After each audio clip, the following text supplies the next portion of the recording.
Madam, there are many risks involved in overseas property purchases, especially in markets where there is uncertainty of supply or no effective regulation of supply. And if there's an oversupply of properties, investments can lose their value, and it will also be difficult to find tenants for an investment property. In Iskandar and Johor, some reports have highlighted aggressive land banking by developers. There is indeed a real concern about future oversupply in the property market there, and hence the potential decline in value of homes. Based on data from Malaysia's National Property Information Centre, there are around 336,000 new private residential units in the pipeline. And this is more than the total number of private homes in Singapore.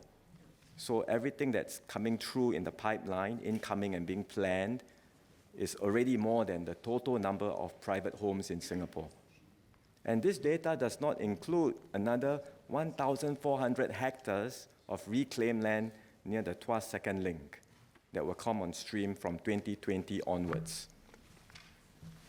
Given these indications, there are many reports that indicate that buyers are becoming more cautious.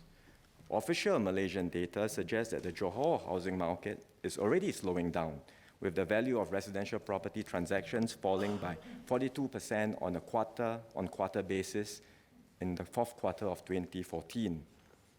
Singaporean buyers too are becoming wary, and according to surveys of real estate agencies in Singapore, the number of Malaysian properties bought through these agencies dropped from 2,609 in 2013 to 838 in 2014.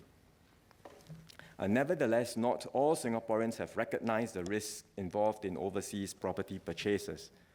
Hence, the Monetary Authority of Singapore and the Council for Estate Agents, CEA, will continue to step up efforts in raising awareness and highlighting these risks.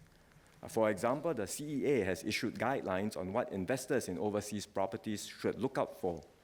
These include finding out about rules or restrictions on foreign property purchases and ownership, the taxes payable, and the dispute resolution avenues available in the foreign market. And this is besides the risk of oversupply that I mentioned earlier, resulting in potential investment losses. At the systemic level, financial institutions in Singapore do not have large exposures to loans for the purchase of overseas properties. In fact, the banks themselves are cautious about financing the purchase of overseas properties. Hence, such loans make up only 2% of the housing loan portfolios of the key mortgage lenders in Singapore. And in addition, the total debt servicing ratio, or the TDSR framework introduced by MAS in June 2013, requires lenders to assess the debt servicing ability of their customers for all new property loans, regardless of whether the property is in Singapore or overseas.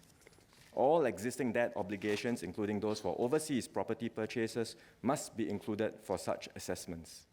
And MAS's stress tests on banks' housing loan portfolios indicate that the banks will remain sound even under stressed conditions.